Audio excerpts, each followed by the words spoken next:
इस वक्त की बड़ी खबर उत्तर प्रदेश उपचुनाव से जुड़ी हुई। यूपी में उपचुनाव को लेकर समाजवादी पार्टी के मुखिया अखिलेश यादव ने एक्स पर पोस्ट किया है कांग्रेस और समाजवादी पार्टी के गठबंधन को लेकर। अखिलेश यादव का एक्स पर पोस्ट लिखा, समाजवादी पार्टी के सिंबल पर लड़ेंगे इंडिया गठबंधन के सभी प्रत्याशी।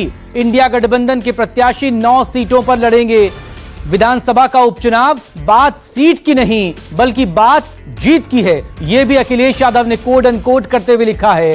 कांग्रेस और समाजवादी पार्टी एक बड़ी जीत के लिए एकजुट हुए हैं। उत्तर प्रदेश उपचुनाव को लेकर अखिलेश यादव का यह ट्वीट, ये एक्स पर पोस्ट इसलिए भी अहम क्योंकि लगातार कांग्रेस और समाजवादी पार्टी के बीच सीटों को लेकर सहमति नहीं बनने को लेकर खबरें आ रही थी। हालांकि 2 दिन पहले से इस तरह की खबरें सामने आ रही थी लगातार कि कांग्रेस किसी भी सीट पर अपने उम्मीदवार नहीं उतारेगी क्योंकि कांग्रेस के हिस्से में अलीगढ़ की खैर और एक गाजियाबाद विधानसभा सीट ही आती नजर आ रही थी, जबकि कांग्रेस फूलपुर पर भी अपनी नजरें जमाए हुई थी और एक और सीट उसे चाहिए था। मानस श्रीवास्तव मेरे सहयोगी इस वक्त हमारे साथ जुड़ गए हैं। मानस, अखिलेश यादव ने एक्स पर पोस्ट कर दिया है कि बात सीट की नहीं बल्कि जीत की है। कांग्रेस समर्थन करेगी, चुनाव नहीं लड़ेगी। देखिए, अब ये बिल्कुल तय हो चुका है कि कांग्रेस पार्टी इस उपचुनाव में किसी भी सीट पर चुनाव नहीं लड़ेगी, बल्कि वो सभी 9 सीटों पर जिन पर उपचुनाव होने उन पर समाजवादी पार्टी का समर्थन करेगी। और ये सारा मामला फूलपुर सीट को लेकर के फंसा हुआ था, जिस पर समाजवादी पार्टी ने अपना उम्मीदवार पहले ही घोषित कर दिया था। क्योंकि कांग्रेस पार्टी लगातार इस बात की डिमांड कर रही थी कि फूलपुर सीट पर उसका उम्मीदवार होना चाहिए, और खास तौर से कांग्रेस के जो प्रदेश अध्यक्ष हैं अजय राय, तो वो खुद इस सीट को लेकर के बहुत ज्यादा उत्साहित थे, क्योंकि उनको लगता था कि राहुल गांधी ने इलाहाबाद में जो सम्मेलन किया था उसके बाद इस सीट पर एक तरीके से जो दलित और पिछड़े वर्ग का एक जो गठजोड़ था वो यहाँ पर तैयार हो सकता था, जिसको लेकर के पूरे पूर्वांचल में एक मैसेज जा सकता था। और खुद अजय राय के लिए भी खबर थी कि वो मंझवा सीट जो मिर्जापुर में आती है उस पर वो चुनाव लड़ना चाहते थे, लेकिन चूंकि फूलपुर सीट पर समाजवादी पार्टी ने अपना उम्मीदवार घोषित कर दिया था, लिहाजा कांग्रेस की नाराजगी लगातार बरकरार थी।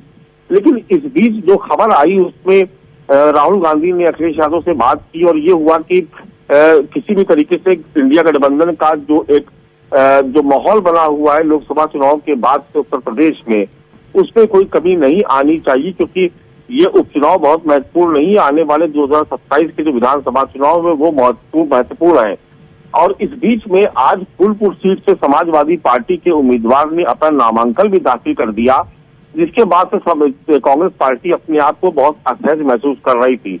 और इसके बाद ऐसी खबर आ रही थी कि शायद अब कांग्रेस पार्टी इस उपचुनाव में अपनी भागीदारी ना करे, यानी वो समाजवादी पार्टी को बाहर से समर्थन दे। ठीक वैसा ही मानस जैसा हरियाणा में हुआ था, अखिलेश यादव को 2 सीट देने की खबरें थी, लेकिन 2 सीट पर क्या करते लड़के वहां उन्होंने वहां समर्थन दे दिया था, कहा था कि इंडिया गठबंधन ही चुनाव लड़ेगा, पूरा समर्थन कांग्रेस के पास है, तब भी कहा था कि बात सीट की नहीं जीत की है।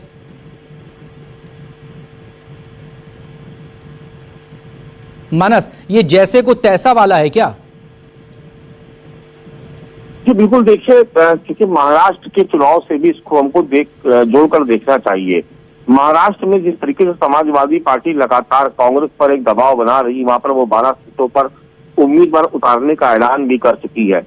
और मध्य प्रदेश के विधानसभा चुनाव को भी हमें नहीं भूलना चाहिए कि वहां पर किस तरीके की कलखी समाजवादी पार्टी और कांग्रेस को के बीच देखने को मिली थी। लेकिन इस बीच में सबसे ज्यादा महत्व हो जाता है उत्तर प्रदेश। उत्तर प्रदेश जहां पर समाजवादी पार्टी और कांग्रेस पार्टी ने जो इंडिया गठबंधन बनाया, उसने जिस तरीके के परिणाम दिए, उसका जो एक तरीके का माहौल बना, उसमें कोई कमी ना आने पाए। वो माहौल जो है उसमें किसी भी तरीके की कोई भी कमी ना आने पाए, इसको लेकर के न केवल समाजवादी पार्टी बल्कि कांग्रेस भी लगातार प्रयास कर रही थी। और लगातार अखिलेश यादव की तरफ से समाजवादी पार्टी के जो रणनीतिकार थे वो बार बार इस बात को लेकर के कांग्रेस के नेतृत्व को आगाह कर रहे थे कि अगर इस उपचुनाव में हार मिलती इंडिया गठबंधन को तो 2027 को लेकर के माहौल बिगड़ सकता है, क्योंकि पिछड़े वर्ग के और दलित वर्ग के जिस तरीके से मतदाता न केवल भारतीय जनता पार्टी को छोड़ करके समाजवादी पार्टी और इंडिया गठबंधन के साथ जुड़े, बल्कि बहुजन समाज पार्टी को भी के जो कोर जो मतदाता थे, जो उनके जो कोर वोट बैंक था यानी जाटव समाज, वो जिस तरीके से छोड़ के जुड़ा, उसको लेकर के एक बहुत बड़ी माथापच्ची इंडिया गठबंधन के बीच चल रही थी। ऐसे में कांग्रेस पार्टी को भी ये लग रहा था कि अगर वो ये चुनाव लड़कर के हार जाती है तो जो माहौल बना हुआ है कहीं ना कहीं वो माहौल बहुत शुक्रिया आपका मानस, तमाम डिटेल के लिए। आप नजरें बना रखें, अपडेट के लिए आपसे फिर बात होगी। समाजवादी पार्टी के मुखिया अखिलेश यादव की तरफ से एक्स पर यह पोस्ट किया गया है, बात जीत की नहीं, बात सीट की नहीं, बात जीत की है। कंधे से कंधा मिलाकर साथ में खड़ी हैं दोनों पार्टियां। जो गठबंधन है समाजवादी पार्टी और कांग्रेस का, वो इंडिया गठबंधन नया अध्याय लिख रहा है। इंडिया गठबंधन के संयुक्त प्रत्याशी समाजवादी पार्टी के चुनाव चिन्ह पर उपचुनाव लड़ेंगे।